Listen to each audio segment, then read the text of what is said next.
Secondly, in our text, I want you to notice that spiritual man's heart craves a church home.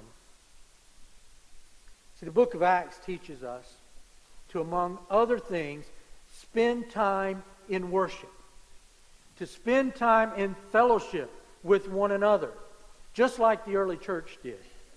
Jesus himself told us in the book of Matthew, where 2 or 3 are gathered, that he's right there in the midst of them. Well, being a part of a church family can be messy. It can be painful. So can being a part of a domestic family. It can be messy. It can be painful. But it's worth the effort if we truly love and if we give as Christ has given and has shown us that we are to give and to love. So what leads us to select a particular church? To choose one over another.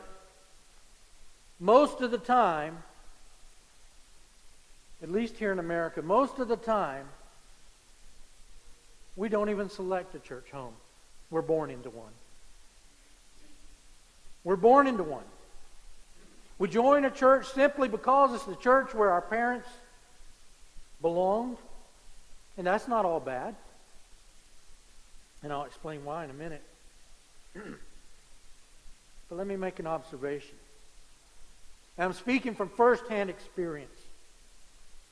It's possible to be a member of a church and still feel as though you don't belong. Many times a person joins a church that did not grow up in that church. And they're labeled an outsider. They're never considered an equal. They're always treated as someone who just doesn't fit in.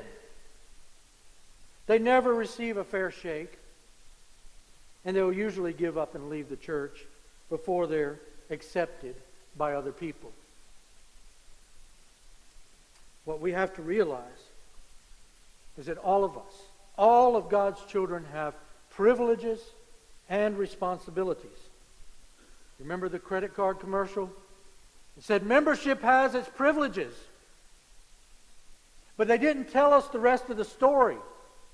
Membership also has its responsibilities. In other words, at the end of the month, you're going to get a bill, and they're going to expect to get some money for the privileges that you've taken advantage of. You got to pay the bill. And being a member of a church gives us certain privileges, but it also gives us responsibilities.